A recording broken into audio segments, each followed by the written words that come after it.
Olá! Eu começo o programa hoje perguntando para você, o que é graça? Quando a gente lê Efésios capítulo 1, os versos 8 e 9, a gente lê o seguinte: pois pela graça de Deus vocês são salvos por meio da fé. Isso não vem de vocês, mas é um presente dado por Deus.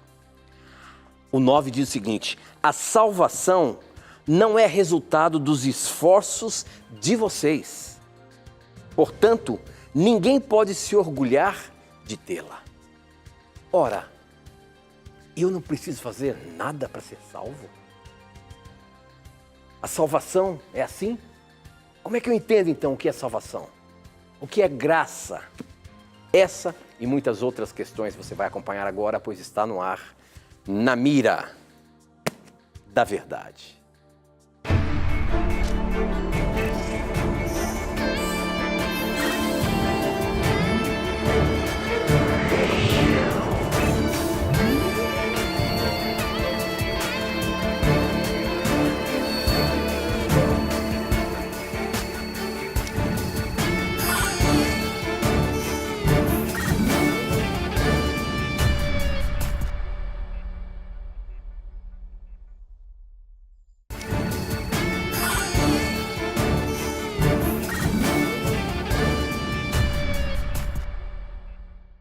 Olá, seja muito bem-vindo. Estamos começando mais um programa Na Mira da Verdade. Este que é o programa de perguntas e respostas bíblicas. E você já sabe, né?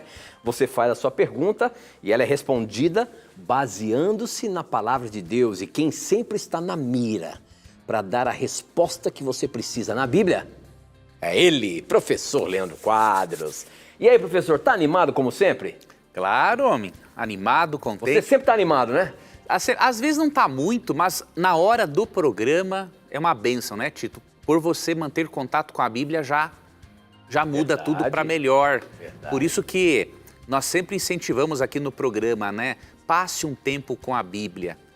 Pode chegar um momento que às vezes você está cansado ou está pensando em alguma outra coisa, não está muito bem, mas a Bíblia tem esse poder transformador, restaurador. Então, fica conosco aqui no programa porque nós queremos incentivar você a fazer exatamente isso, a manter um contato diário com a Bíblia. Muito bem, muito bem. Você já sabe aqui no programa, eu sempre falo assim, não tenha preconceitos, pergunte o que você quiser. Às vezes você tem uma dúvida bíblica, às vezes você fica assim, será que eu pergunto lá como que é? Não tenha preconceitos, pergunte mesmo, participe. E mesmo você que talvez tenha mandado a sua pergunta e ela não foi pescada aqui por mim ainda, não desista. Continue fazendo sua pergunta que a qualquer momento você terá a sua resposta, tá bom? E outra, eu sempre falo também, dê sua participação, diga de onde você está falando, qual igreja você pertence, como é gostoso nós como irmãos de todas as igrejas estarmos aqui juntos estudando a Palavra de Deus. Então diga de qual igreja que você pertence e participe aqui do programa Na Mira da Verdade, tá bom? Bom, nós abrimos o programa de hoje falando sobre a graça. O que é graça? O que você entende por graça? Quando a gente vê aqui em Efésios, né, falando da graça, da salvação, a pergunta é a seguinte: será que para eu me salvar, eu não tenho que fazer absolutamente nada? É isso? Graça quer dizer que eu já estou salvo? É isso mesmo? Professor Leandro Quadros, o que é a graça? O que é a salvação? De fato, eu não tenho que fazer absolutamente nada para me salvar, é isso? Por difícil, Tito, que possa parecer, né, para muitos cristãos, receber a salvação é a coisa mais fácil que existe no mundo. Tá? A salvação, óbvio, não quer dizer que durante o processo de santificação a coisa seja tão fácil assim, não é? Mas o poder que recebemos de Deus, a transformação, o poder, a graça, todos os recursos para nos amparar no processo da santificação, eu costumo dizer, à luz do que eu estudo da Bíblia, vai perder a salvação quem quiser realmente. Porque quando a Bíblia fala que nós somos salvos pela graça, a palavra graça, do grego charis, significa um favor imerecido. É um favor que Deus faz por nós sem merecermos. Então veja, a própria palavra graça no grego já dá essa ideia de que nada do que você e eu façamos nos torna merecedores da salvação. Porque nós somos merecedores, de acordo com Romanos 6:23, da morte eterna. O salário do pecado é a morte. Então, nós somos merecedores do quê? Da morte eterna. Mas por causa do sacrifício substitutivo de Cristo, que pagou a nossa dívida para com a lei de Deus, né, e satisfez a sua justiça, então nós recebemos a graça, um favor sem merecermos. Óbvio que Paulo aqui não está dizendo que o cristão não tenha que ter obras na sua vida, mas ele está dizendo sim que as obras não têm uma função meritória. Elas vão ser aqui apresentadas como resultado, consequência da transformação que a graça opera em nós. Tá? Então vamos ler Efésios 2, 8 a 10 e aí chegarmos a uma conclusão mais fundamentada. Porque pela graça, né, do grego charis, ou seja, um favor imerecido, ou seja, por um favor de Deus que você não merece, você é salvo, né? Mediante a fé, ou seja, não é a fé que salva, tá? A fé é o meio pelo qual eu me aproprio da graça, do favor imerecido de Deus. E isto não vem de vós, é dom de Deus, é um presente. Não de obras para que ninguém se glorie. Ou seja, ninguém no céu vai poder se gloriar de que está lá ou que estará lá porque foi o cara. Não. Quem estiver lá vai estar unicamente pelos méritos de Jesus Cristo. Tá? Agora, aqui vem um ponto de equilíbrio. Alguns cristãos sinceros acham o seguinte: bom, já que eu sou salvo pela graça de Deus, então não tenho que ter preocupação, por exemplo, com o decálogo, os 10 mandamentos. Aí já é um outro extremo que é perigoso também. E o diabo pode pegar você nisso. Por quê? Porque a graça não é uma graça barata. Ou seja, você aceita a graça de Deus e fica por isso mesmo. Né? Um escritor evangélico chamado Martin Lloyd Jones, ele muito bem falou o seguinte: se a graça que você recebeu não lhe ajuda a guardar a lei, você não recebeu a graça. A graça na Bíblia não é uma graça barata. Ela gera o quê? Resultados. E qual é o resultado? Verso 10. Pois somos feitura dele, criados em Cristo Jesus, para as boas obras, as quais Deus de antemão preparou para que andássemos nelas. Então olha como o texto é claro, né? Somos salvos pela graça, é um favor imerecido de Deus, não é de obras, ninguém vai poder se gloriar: ah, eu estou aqui salvo porque eu fiz isso, aquilo, aquilo. Não, eu estou salvo porque Jesus fez isso por mim, porque Ele morreu no meu lugar, experimentou a segunda morte no meu lugar. Agora, o resultado desta graça na vida é a prática de boas obras. Porque a graça, ela é transformadora. É por isso, e aí eu finalizo a explicação, é por isso que o apóstolo Tiago, na sua carta, no capítulo 2, verso 26, diz o seguinte: porque assim como o corpo sem espírito é morto, assim também a fé sem obras é morta. Então, em resumo, não somos salvos pelas obras. É um favor imerecido da parte de Deus. Mas somos salvos para praticarmos boas obras, como evidência de que esta graça foi aceita. Como evidência de que essa graça está nos tornando pessoas melhores a cada dia. É por isso que Cristo fala, em Mateus 5,16, que os seres humanos devem ver as nossas boas obras para glorificarem o nosso Pai que está nos céus. Então, em resumo, essa é a doutrina bíblica. Se você aprendeu uma doutrina de que a graça te salva e não te transforma, ou se você aprendeu que é salvo pelas obras e não pela graça, os dois extremos são perigosos e o diabo pode sim atrapalhar a sua compreensão da salvação através destes extremos.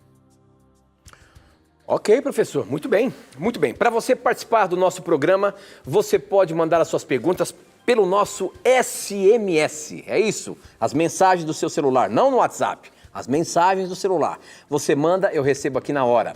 Ou pelo Facebook, namiradaverdade.nt, estamos transmitindo também ao vivo ali, tá bom?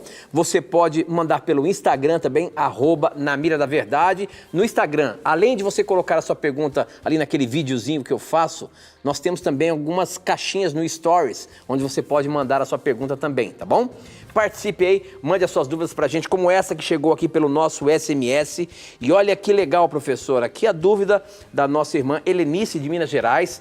Ela diz assim, ó, sou católica, recebi um convite para um almoço de casamento que vai ser no sábado. Eu e minha família guardamos o sábado e queremos saber se podemos ir. Muito obrigado pela atenção, um abraço a todos. Obrigado, minha irmã, pela sua participação aqui. Veja aí, professor. Como é que é isso? A irmã Helenice, ela é católica, mas ela guarda o sábado. Será que a gente pode ir numa festa no sábado? De casamento, por exemplo?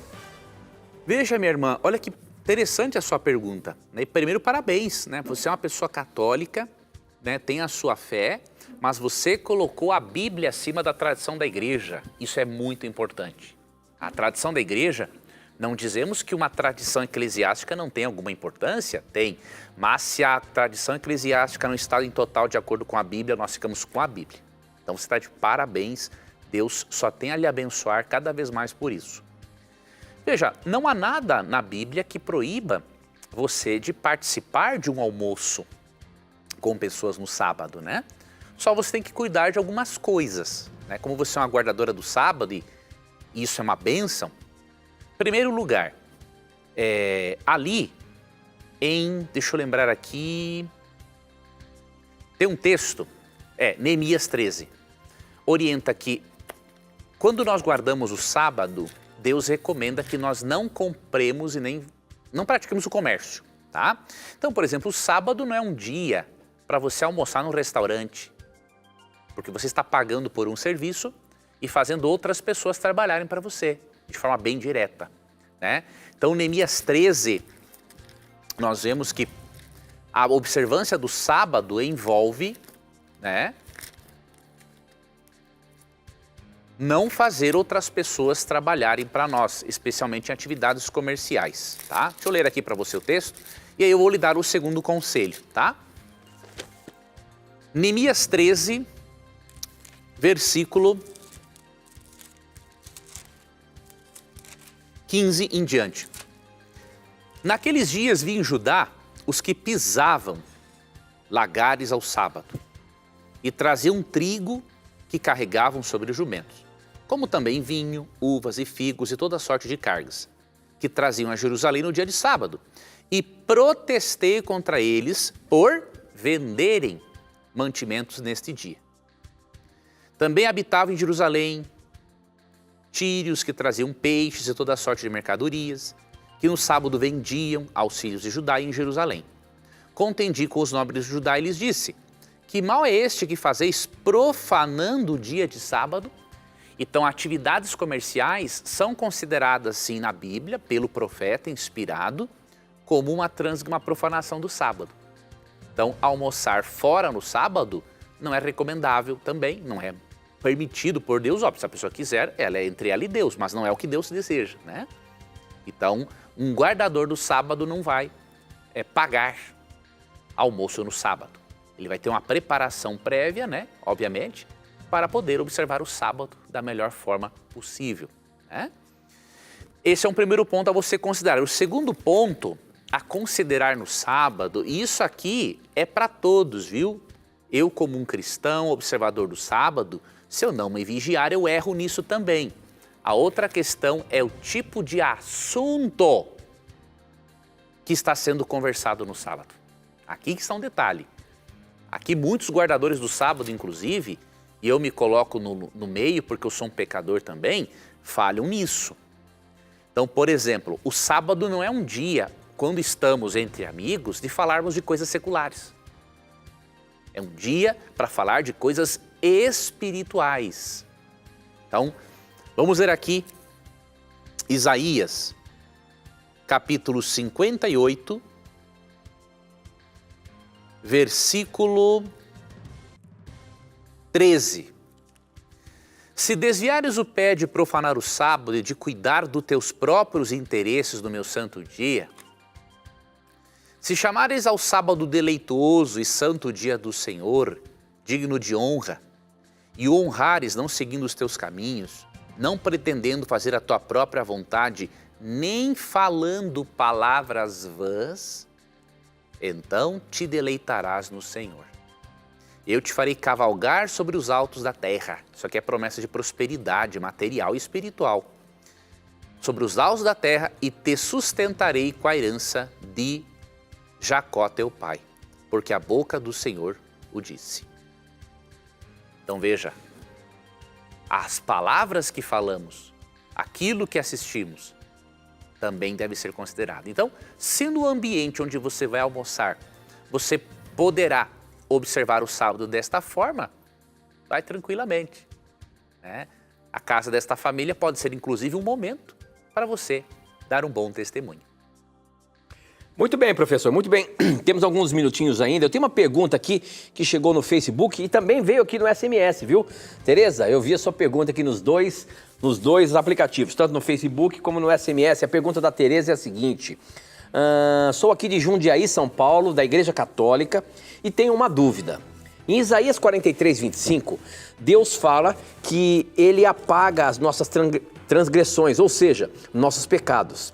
Em 1 João 1,9 diz que se confessarmos de coração, Ele é fiel e justo para nos perdoar.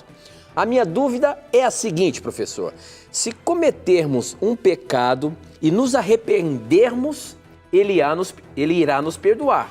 Mas se continuarmos cometendo o mesmo pecado várias vezes e se arrependendo de coração, Ele irá nos perdoar todas as vezes? Olha só que interessante, professor. Boa pergunta.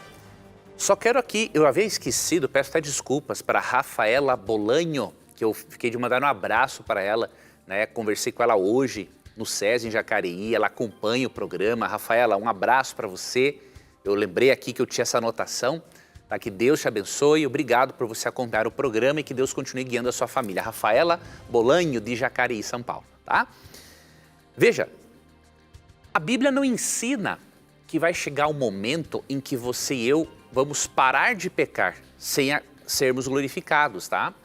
Então, sim, Deus perdoa sempre que você pede perdão, sendo que você está agindo como um pecador, não como um pecadeiro. É diferente, né? Um pecadeiro, diríamos assim, ele faz do pecado um estilo de vida, ele se rebela contra Deus, ele não quer mudar, ele não quer crescer. Ele quer ainda ser um escravo do pecado. Agora, um pecador, ele não é mais escravo do pecado, mas ele continua sendo um pecador. Então, o que diz a Bíblia sobre isso? Para você ter certeza de que se você está lutando contra certos pecados com os quais você tem mais dificuldades do que outras pessoas, e você é um pecador, não um pecadeiro, a graça de Cristo sim vai perdoar você quantas vezes for necessário. 1 João capítulo 2, verso 1.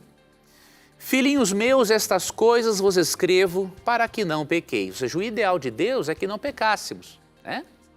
Se todavia alguém pecar, e isso acontece, né? Temos advogado junto ao Pai, Jesus Cristo o justo.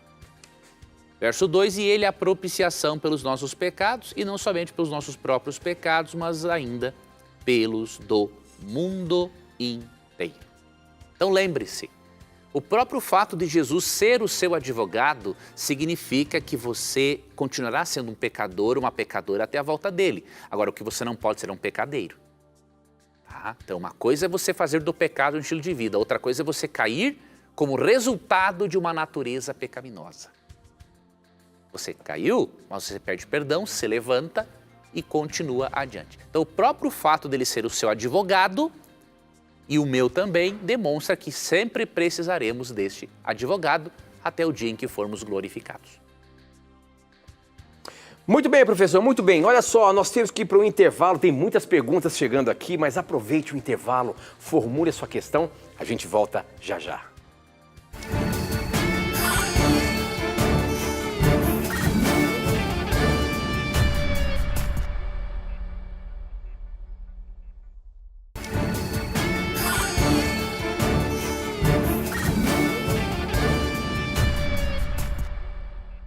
Já estamos de volta ao vivo. Para você participar do programa, basta você mandar as suas perguntas pelo nosso SMS. O número é 12 98151 0101.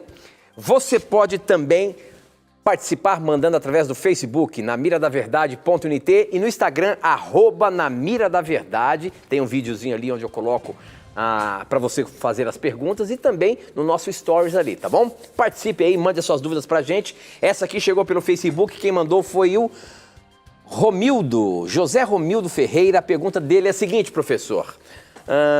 Ele é lá de Maceió. Me tire uma dúvida. Qual o verdadeiro nome de Deus? Porque tem várias denominações que chamam de formas diferentes. Adonai, El Shaddai, Elohim, Shabbat, Elor, Elohá. Aprendo muito com o programa, que Deus abençoe vocês. A Bíblia apresenta um nome de Deus, porventura, professor? Não. A Bíblia apresenta vários nomes para Deus. Ou seja, todos esses nomes que ele falou aqui são de Deus. Exatamente isso. Veja, existiu um nome, sim, original, que Deus revelou aos profetas antigos, mas pela reverência que os profetas tinham para com o nome de Deus, eles não ousavam pronunciar este nome de qualquer jeito. Então, de tanto medo, não medo de Deus, mas tanta reverência, o que acontece? O nome de Deus, originalmente, né, é um tetragrama. O que é um tetragrama? São 4 consoantes, tá? 4 consoantes no hebraico. Essas 4 consoantes foram misturadas com as vogais da palavra Adonai, tá? Quer dizer Senhor. Então a mistura dessas 4 consoantes com Adonai formou Jeová. E alguns eruditos acham que no original poderia ser Yahweh, que significa eterno, mas não tem como provar isso. Jeová é um nome, portanto, que foi criado. Não é um erro, tá? Porque Deus é realmente Jeová, ele é eterno. Só que, por exemplo, quando nossos irmãos testemunhas de Jeová afirmam que o nome de Deus mesmo é Jeová, isso já é um equívoco, tá? Porque foi por volta de, se eu não me engano, não sei se foi 1582, tenho que rever essa informação, mas um homem chamado Petrus Galatinos foi quem reuniu estas 4 palavras consoantes com as vogais de Adonai e formou Jeová. Tá? Então é um nome criado. Agora, Deus se identifica na Bíblia assim como eterno, como Adonai, como Senhor, no grego Kurios, Senhor, como Elohim, que é um nome plural para Deus, né? Então ele se identifica com vários nomes, por quê? Porque na Bíblia era comum uma pessoa muitas vezes ter mais de um nome.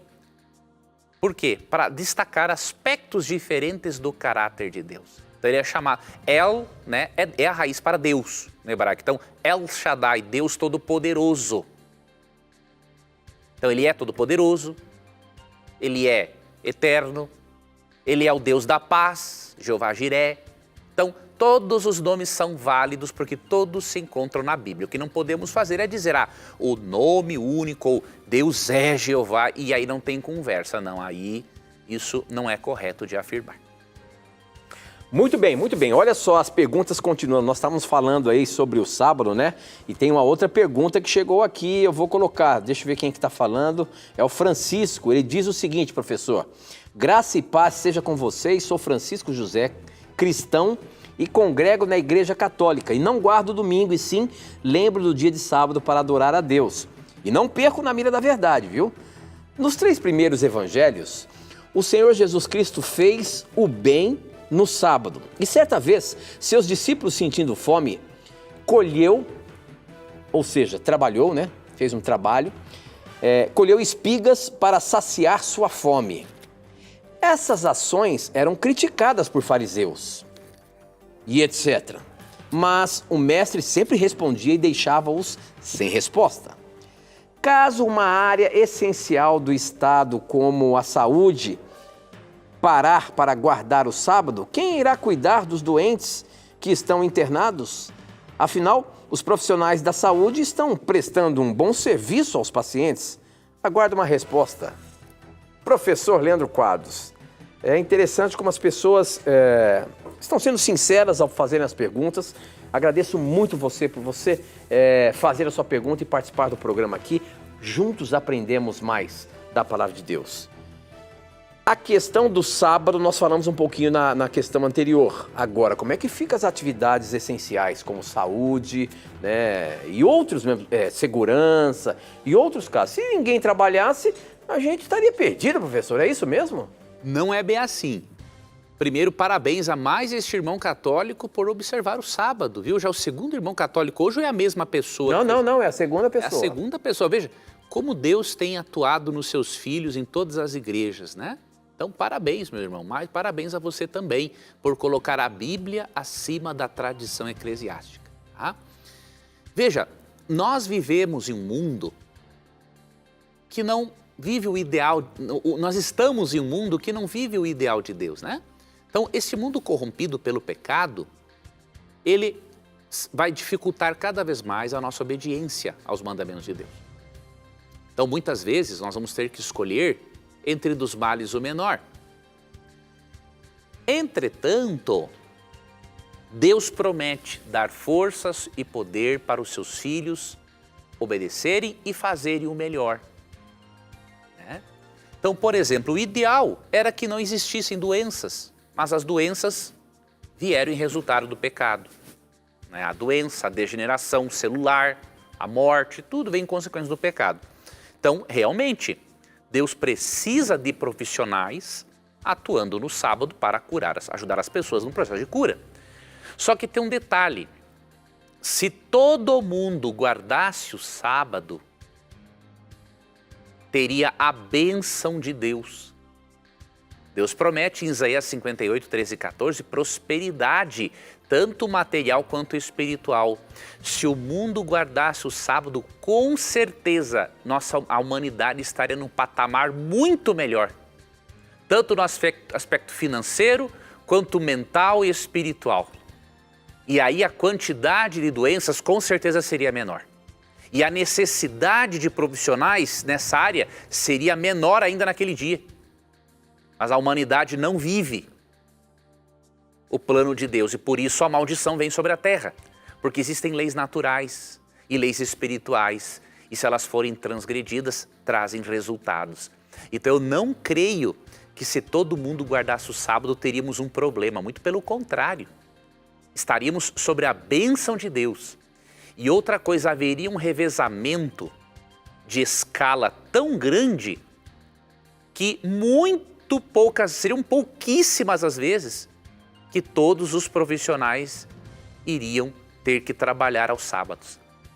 Mas o seu pensamento está corretíssimo, né? Ali em Mateus 12, que é o texto que você mencionou, dos versos 1 ali em diante, vai ler até o verso 14, no verso 12 Cristo fala, quando ele cura realmente um homem que tinha uma mão atrofiada, né? No sábado ele diz, é lícito fazer o bem aos sábados. Então, o trabalho de cura, né, ele tem a ver com a preservação da vida. E aí uma dica final que eu dou para você que é um profissional da saúde, lembre-se da forma como Jesus guardava o sábado. Jesus é o maior exemplo para você, tá? É óbvio, nós temos que lermos certos documentos oficiais que a igreja prepara para o nosso conhecimento e instrução, mas o seu exemplo é Cristo. Então, como é que Cristo agia em relação a este assunto? Bom, em Mateus 12 vemos que ele atendia sim. Ele realizava esse trabalho em prol da vida e da saúde das pessoas. Mas ao mesmo tempo nós vemos em Lucas 4,16 que ele ia à sinagoga aos sábados. Então olha que interessante. Ele realizava um trabalho salvífico, de evangelização, de cura, mas ele não permitia que esse trabalho o atrapalhasse de adorar a Deus na sinagoga. Então aí está o equilíbrio. Então leia Mateus 12, 1 ali a 14, leia Lucas 4,16 e ora a Deus assim, Senhor, eu sou um profissional de uma área muito importante para o Senhor. Me ajuda a guardar o sábado neste mundo pecaminoso? Me ajuda a guardar o sábado neste mundo que cada vez mais vai dificultar a minha obediência à sua palavra, me ajude. E Deus vai ajudar você. Né? Deus vai ajudar você, porque Deus conta muito com o seu trabalho. Deus conta muito também com o seu trabalho, você que é um segurança, né? Você que trabalha na área da segurança, você tem que também pedir a Deus, Deus, me ajude a exercer a minha função e ao mesmo tempo observar o teu santo dia. Deus vai abrir as portas. Humanamente parece que é impossível, mas não é impossível. Deus, quando Ele coloca a mão, a coisa prospera. Eu conheço vários profissionais da área da saúde, da área da segurança, que exercem suas profissões tão necessárias para a humanidade, mas ao mesmo tempo adoram a Deus no sábado. Sugiro também a converse com outros profissionais da sua área, seja a área da saúde, seja a área da segurança, conversa com eles, como é que você guarda o sábado? Pode ter certeza, Deus sempre tem uma forma para ajudar aquele filho, aquela filha que quer de coração fazer a vontade dele. Muito obrigado por sua pergunta honesta, sincera e muito relevante. Ok, professor, muito bem. Obrigado pela sua participação. Mande as suas perguntas para a gente aí, tá bom? Eu quero agora, nesse momento, oferecer a revista Verdades para o Tempo do Fim. E quero dizer para você que ela está de cara nova. Olha aí, ó, a revista Esperança Novo Tempo, Verdades para o Tempo do Fim. Se você quer ter este estudo bíblico aí na sua casa, sem pagar absolutamente nada, você pode entrar agora no nosso blog, novotempo.com/na mira da verdade. Descendo ali no site, você vai ver essa revista, Verdades para o Tempo do Fim. Clica lá e você será direcionado para fazer um cadastro postal que chegue aí direitinho. Você pode ligar para a gente no horário comercial, 0 operadora 12 21 27 3121. Você pode também, se você está com o seu telefone agora, mandar um WhatsApp para a gente. O número é 98244-4449, tá bom? Você manda aí, cara, quero o curso bíblico Verdades para o Tempo do Fim, e nós vamos mandar para você aí, ou vão entrar em contato com você para fazer o seu cadastro, tá bom? E se você já pediu, já solicitou o estudo bíblico Verdades para o Tempo do Fim, e você já recebeu aí na sua casa, manda pra gente, fala assim, olha, eu recebi, eu estudei aqui. Manda algum comentário, eu quero colocar um comentário aqui qualquer hora dessa no programa, tá bom? Se você já estudou o curso bíblico Verdades para o Tempo do Fim, manda uma ideia pra gente aí de como foi a sua experiência com essa revista, com esse estudo bíblico, pra gente compartilhar aqui, tá? Olha só as perguntas que estão ali nas caixinhas do Instagram. Tem uma aqui do Roberto Nogueira, professor, que é a seguinte: por que que Deus não matou o diabo ali mesmo no jardim? Sou do ministério, só que não completou aqui, viu, Roberto? Não consigo saber de qual igreja você é. Mas obrigado pela sua pergunta. A pergunta dele, por que que Deus já não destruiu Satanás ali quando houve a rebelião, professor? Por que que deixou acontecer tudo isso e até hoje ainda ele está aí solto? Quero ler um texto que não trata diretamente desse assunto, não trata desse assunto, mas ele apresenta uma informação preciosa para avaliarmos esta questão. Aqui em 1 Pedro 1,12, falando sobre os anjos, né, esse texto diz assim: a eles foi revelado, tá? Aqui já não está falando dos anjos, tá? A eles foi revelado não para si mesmos, mas para vós outros, ministravam as coisas que agora vos foram anunciadas por aqueles que pelo Espírito Santo enviado do céu vos pregaram o Evangelho. Coisas essas que anjos anelam perscrutar. Veja, se anjos anelam perscrutar os assuntos relacionados à salvação, se de acordo com Daniel 7, versos 9 e 10, anjos estão ao redor do trono de Deus para compreenderem o processo judicial, é óbvio que no grande conflito entre o bem e o mal há coisas a serem esclarecidas.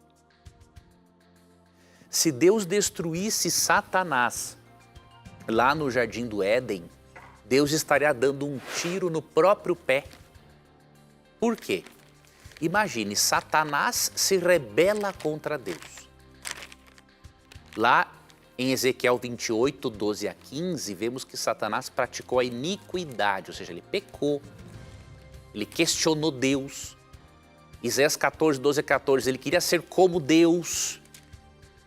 Agora você imagine, se Deus destrói ele no início, quando os anjos não tinham noção alguma do que era pecado, morte, rebelião, e Deus destrói ele, o que os anjos poderiam pensar? Com Deus é assim, ou tu serve a ele ou você morre. E outra coisa, então quer dizer que Lúcifer estava correto nas suas acusações?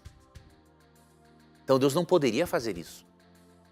Deus teria que deixar que o pecado seguisse o seu curso normal, para durante este curso Deus fosse esclarecendo para eles e deixando que o próprio diabo, por meio da sua corrupção, falta de domínio próprio e maldade, fosse se desmascarando. O bem do universo depende disso. É por isso que você, quando estudar a Bíblia e perceber a doutrina do juízo, isso vai ficar mais claro ainda para você. Duas doutrinas que você tem que se aprofundar. A doutrina do juízo e a doutrina do conflito cósmico entre o bem e o mal. Tá? O juízo na Bíblia é apresentado em 3 fases. E uma dessas fases é exatamente para Deus mostrar aos anjos o desenrolar dessa história do pecado. Mostrar para os anjos a maneira como ele lida com isso, para que o universo seja vacinado e o mal não se levante pela segunda vez. E além da doutrina do juízo, você estuda a doutrina do conflito cósmico entre o bem e o mal. Aí essas coisas ficam mais claras para você, tá bom? Mas muito importante a sua pergunta. E eu recomendo, peça um dos nossos cursos bíblicos para você se aprofundar nessas doutrinas. E aí estas e outras questões ficarão ainda mais claras na sua mente. Muito bom, professor, muito bom. Olha só, tem uma pergunta aqui que ela é típica daquela de abrir o programa, tá? Eu vou colocar na mira aqui agora, só que a resposta vai vir depois do intervalo. Olha só, quem mandou foi o Alexandre, ele é do Distrito Federal, e ele pergunta assim, professor. Professor, de acordo com 2 Tessalonicenses 2, versos 11 e 12, haverá um poder de castigo para os ímpios, chamado Operação do Erro. Segundo entendi, será um poder em que o próprio Deus enviará. Eu vou até ler aqui, quer ver? Antes de continuar a pergunta dele, 11 e 12. Por isso Deus envia o poder do erro para agir neles, a fim de que acreditem naquilo que é falso.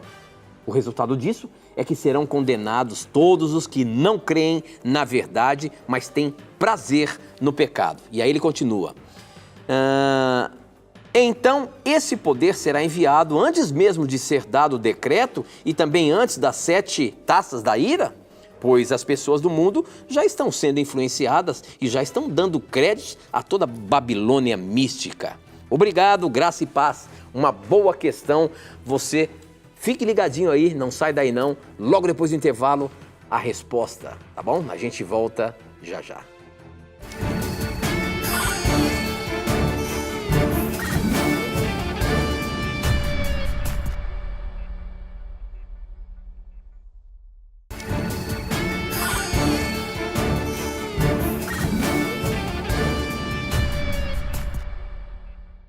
Já estamos de volta, participe aí mandando as suas dúvidas pra gente. E a pergunta que ficou em aberto aí é sobre a operação do erro que é dita lá em 2 Tessalonicenses 2, 11 e 12. Ali dá a ideia de que Deus é que vai influenciando as pessoas ao erro, né? Porque elas serão condenadas por todos que creem na verdade, mas que têm prazer no pecado. Como é que é isso, professor? Como é que a gente entende aí a pergunta que foi feita pelo nosso querido Alexandre, lá de Brasília, Distrito Federal? Veja, para respondermos essa pergunta, basta lermos a partir do verso 9. Nesse mesmo texto aqui de 2 Tessalonicenses? Exatamente. 2, 9. A partir do verso 9 ao 12, nós vamos encontrar essa resposta. Lógico, eu não vou poder entrar nos detalhes, né? O irmão mencionou aqui decreto, Babilônia mística, eu não posso entrar nisso aqui agora, porque eu vou mais confundir a mente do telespectador do que ajudar. Tá? Então, se você quiser se aprofundar mais nesse assunto, eu recomendo, por exemplo, que você leia o livro Apocalipse 13, de Mervyn Moore, Casa Publicadora Brasileira, tá bom? Vamos lá, a partir do verso 9, fala assim, ora, o aparecimento do iníquo é segundo a eficácia de Satanás, com todo o poder e sinais e prodígios de mentira, e com todo o engano de injustiça aos que perecem, porque não acolheram o amor da verdade para serem salvos. Aqui está o contexto, Quando fala nos versos 11 e 12 que Deus manda a operação do erro, por que Deus manda a operação do erro? Ele está permitindo que eles sejam enganados pelo demônio. Por quê? Verso 10, ó, porque não acolheram o amor da verdade para serem salvos. Então, já que eles fizeram isso, então Deus deixa. Deus permite. Deus permite, exatamente. Não é porque Deus, assim, de forma taxativa, bom, como eu não fui com a cara desses aí, então eu vou mandar o diabo enganar eles. Não. A operação do erro, ou seja, os enganos do anticristo, né, surgem. Por quê? No verso 10, porque não acolheram o amor da verdade para serem salvos. É por esse motivo, pois, que Deus lhes manda a operação do erro. Ou seja, por qual motivo Deus manda a operação do erro? Porque Ele quer predestinar alguns para a perdição? Não. É porque alguns não acolheram o amor da verdade para serem salvos. Então, este é o contexto. É uma consequência de cada um das suas escolhas. É uma consequência. Você usou a palavra correta.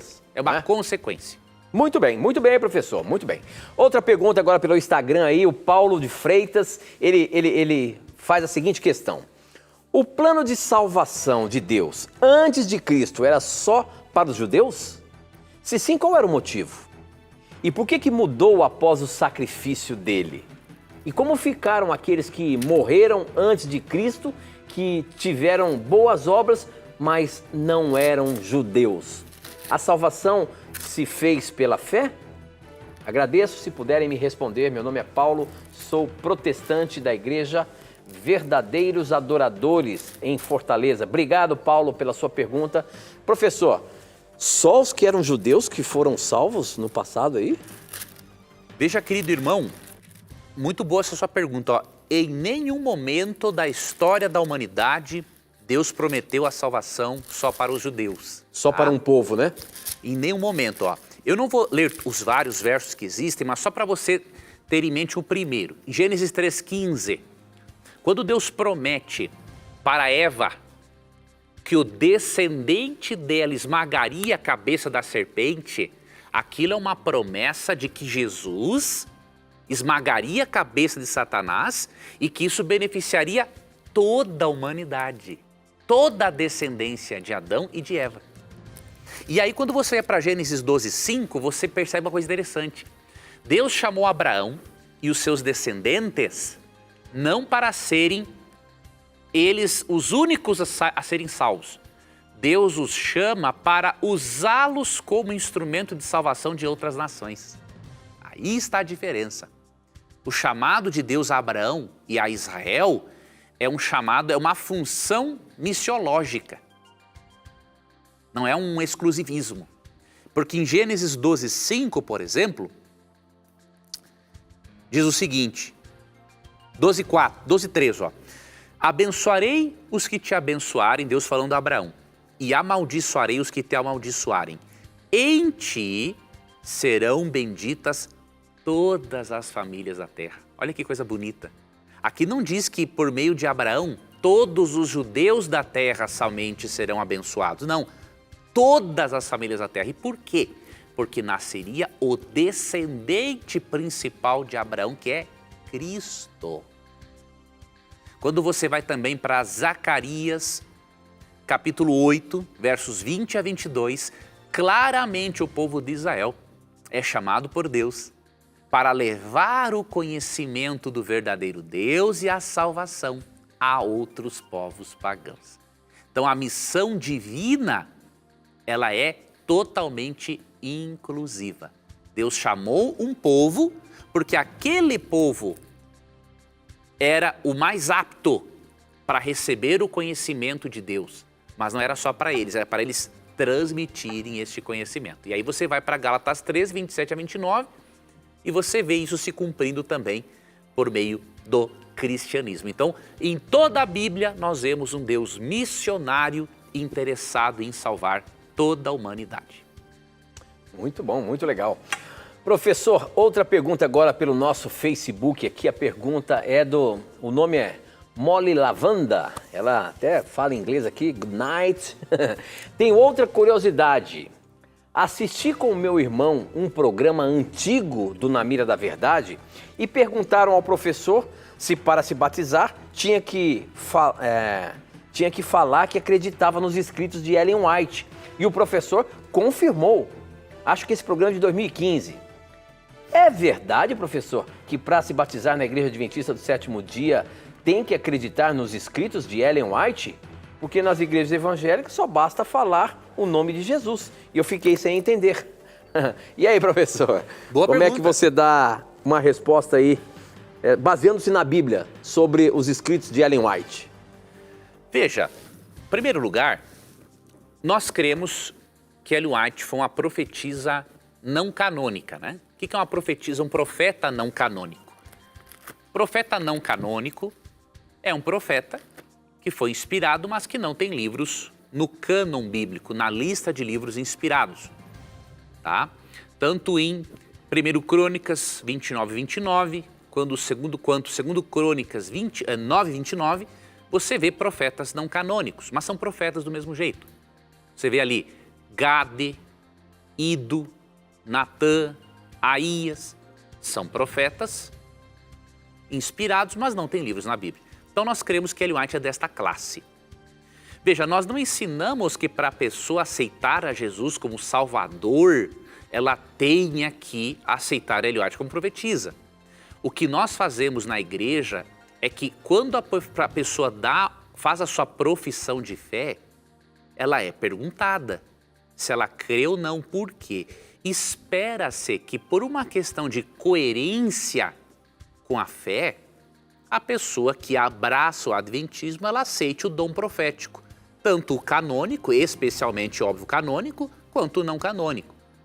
Isso não é uma forma de dizer que Ellen White é um ponto de salvação, não é isso. É que a Igreja Adventista do Sétimo Dia tem uma preocupação muito grande em ser honesta com as pessoas. Então, é incoerente, por exemplo, no momento do batismo, a pessoa não ter a compreensão de que a igreja a qual ela está fazendo parte agora acredita que Ellen White é uma profetisa. Então seria até desonesto da parte da igreja batizar alguém e só depois que esta pessoa for batizada dizer, olha, aqui nós cremos no dom profético dado a Ellen White como uma profetisa não canônica. É desonesto fazer isso. Então a igreja age desta forma não porque crê que Ellen White é um ponto de salvação para quem não está conhecendo a verdade. Tá? Para quem está conhecendo a verdade. Agora, é óbvio, tem que ter uma coerência. Então cada caso é um caso. Por exemplo, um adventista do sétimo dia, que conhece, que estudou e vai negando o dom profético, é outra coisa. Agora, olha como a Ellen White era bem equilibrada sobre isso, né? Ela tem uma citação, eu não estou lembrando agora de onde está, mas eu vou lembrar depois, ou por outro programa, que ela fala claramente o seguinte, olha, se uma pessoa na igreja está batizada, por exemplo, tem dificuldades de crer nos testemunhos, nos escritos dela, ela falou assim, ó, deixa essa pessoa, ela não está fazendo mal para ninguém. Agora, se é uma pessoa que fala do que não sabe e que atrapalhar aqueles que creem, aí tem que tomar uma providência, tem que conversar com essa pessoa e se ela continuar não crendo, ela tem que ser convidada a ir para outra igreja, porque é uma questão de coerência. Não é? Então a Ellen White tinha uma posição muito equilibrada sobre isso, a igreja tem uma opinião muito franca sobre isso, porque quando as pessoas fazem parte da igreja adventista, nós queremos que elas saibam o que estão fazendo. Não estou dizendo que todas as igrejas fazem isso, mas tem igrejas que não fazem isso. Por exemplo, tem crenças diferentes, espera a pessoa se batizar e depois revela aquilo. Não, aí não. Para nós, isso não é correto. Muito bem, professor. Muito bem. Mais uma aqui do Facebook, o pessoal participando, assistindo o Facebook ali. Obrigado pela sua participação. A Inês Vicente, ela faz a pergunta. Por que Ismael, o primeiro filho de Abraão, que a paz seja com ele, não é mencionado nos púlpitos? Ismael tinha 16 anos quando Isaac nasceu, Gênesis capítulo 16. Tem algum problema? Ismael foi um filho que não foi aprovado por Deus? É isso, professor? O que aconteceu com Ismael? Ele apenas nasceu e depois sumiu na história? Como se fala de Isaac, tudo que ele fez, a história que aconteceu, o valor que é dado para ele. Mas Ismael foi um garoto que nasceu ali, fora do casamento, imagino, né? E simplesmente Deus não valorizou a história dele, é isso? Não, é que o que acontece, a Bíblia não pode ser um tratado biográfico de todas as pessoas que fazem parte da história humana, né? O que a Bíblia fez? Ela destacou Isaac, porque Isaac era o filho da promessa. Isaac tinha uma função de, através da descendência dele, levar o conhecimento do verdadeiro Deus. Ismael não tinha essa função. Então a Bíblia, óbvio, a Bíblia é a história da salvação. É um Deus salvífico, missionário em toda a Bíblia. Então ela tem que contar as histórias que estão de acordo com o plano de salvação, com este enredo maior. Então Ismael não faz parte. Ismael foi resultado de uma tentativa de Abraão de resolver o seu problema, né? E também da sua esposa. Deus não tinha autorizado ele a praticar a poligamia.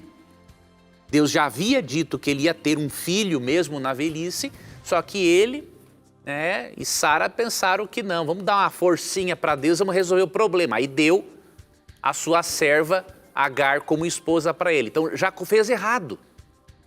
Agora, Deus não amava Ismael ou não abençoou Ismael, nada disso. Você vê que Deus promete para a própria Agar, no livro de Gênesis, que Deus iria abençoar a descendência dele e que por meio dele sairiam muitos povos, seria um povo muito grande, reis, e que Deus estaria com ele. Então você vê a misericórdia de Deus, o amor de Deus para com Ismael. Só que ele não faz parte da função, diríamos assim, primária evangelizadora de Deus. Então por isso que vai destacar a história daquele que realmente faz parte desta função, deste enredo maior. Muito bem, nós estamos chegando ao final do nosso programa, mas acho que dá para você responder mais uma perguntinha aí, Vamos lá? 1 minuto e meio, 2 minutos. Olha só, o Everton pergunta o seguinte, podemos orar o Pai Nosso ou é apenas um modelo de oração que se deve orar? Boa pergunta. As duas coisas, querido. A oração do Pai Nosso, aqui em Mateus, capítulo 6, né, dos versos 9 a 12, a 13, ela é tanto uma oração a ser feita quanto uma oração modelo, tá? Então, na oração do Pai Nosso, eu não vou aqui ler para você agora, mas, por exemplo, é importante orar como está aqui, porque é uma oração que Cristo ensinou. Então tem um significado muito profundo, espiritual, mas ao mesmo tempo ela é uma oração modelo. Jesus ensina a fazer o que nesta oração? Primeiro, invocar a Deus e glorificá-lo. Ó Pai nosso que estás nos céus, santificado seja o seu nome. Olha a parte da oração, invocação e louvor a Deus pelo que Ele é. Depois, ó, venha o teu reino, ou seja, desejar que o seu reino glorioso se manifeste rapidamente. Depois, pedido de alimento, pedido por perdão dos pecados, pedido para ser livre da tentação e do mal. Então, olha que interessante. Então, ela serve sim de modelo para nós, mas ela também deve ser usada da forma como está, porque não foi por acaso que Cristo ensinou esta oração desta maneira. Muito bem, professor, muito bem. Nós, infelizmente, encerramos o nosso programa com as perguntas aí. Eu quero agradecer a você que tem mandado, insistido com as suas perguntas. Não desanime, mande as suas perguntas para a gente. A qualquer momento ela será pescada, mas o principal é você participar e acompanhar aqui para juntos estudarmos a Palavra de Deus. Professor, a gente se encontra semana que vem, se Deus quiser, em mais um programa. Isso aí, Tito. Obrigado mais uma vez por trazer as perguntas dos nossos amigos. E lembre-se, meu amigo, minha amiga telespectadora, sempre que você tiver a coragem de perguntar, somente a Bíblia vai ter a coragem de lhe responder. Um grande abraço. Eu quero dizer para você que você pode acompanhar todos os nossos programas no ntplay.com. Se você gostou do programa de hoje, você pode revê-lo e outros programas, tem todos os programas, você pode rever ali no ntplay.com, tá bom? E lembrando sempre que aqui as suas perguntas sempre estão na mira da verdade. Até o nosso próximo encontro. Tchau.